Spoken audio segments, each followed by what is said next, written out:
అగ్రిగోల్డ్ ఆస్తుల వేలానికి సంబంధించిన చర్యలను సిఐడి వేగవంతం చేసింది.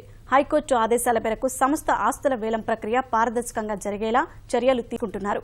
బాధితులకు న్యాయం చేస్తామని ఉన్నతాధికారులు హామీ ఇస్తున్నారు.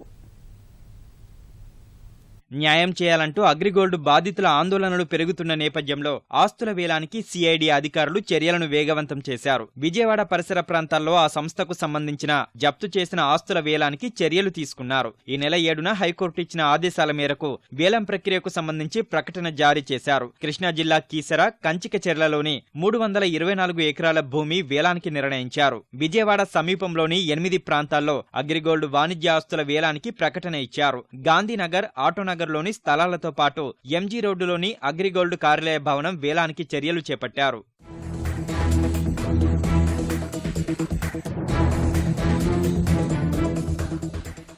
అగ్రిగోల్డ్ ఆస్తులను కొనాలనుకునే ఔత్సాహికులు వచ్చే నెల 6 వరకు ఆస్తులు సందర్శించుకునే అవకాశం కల్పించారు. కొనుగోలుదారులు రిజిస్ట్రార్, హైకోర్టు హైదరాబాద్ పేరిట సీల్డ్ కవర్ ను డిసెంబర్ 16 లోపు స్పీడ్ పోస్టులో పంపాలని సిఐడి వెల్లడించింది. 19న అందరి సమక్షంలో బిడ్లు తెరవనున్నట్లు తెలిపిన సిఐడి అత్యధిక కోట్ వేసిన వారికి ఆస్తులు విక్రయించనున్నట్లు తెలిపింది.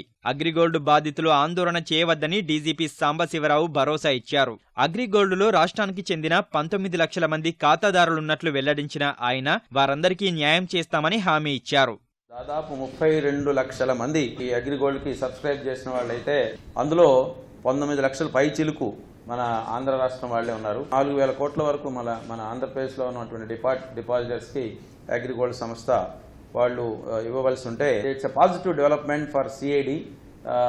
They have done a very good job. అతి త్వరలో ఈ అగ్రిగోల్డ్ ఆస్తులను అమ్మి అంటే డే టు డే బేసిస్ లో రివ్యూ చేద్దామని కూడా అనుకున్నాం. Small committee is working on that. Properties ఎన్ని ఉన్నాయి, ఎలా అమ్మాలి అన్న దాని దగ్గర కూడా we will be definitely taking up the sale of the properties under the close supervision of the high court.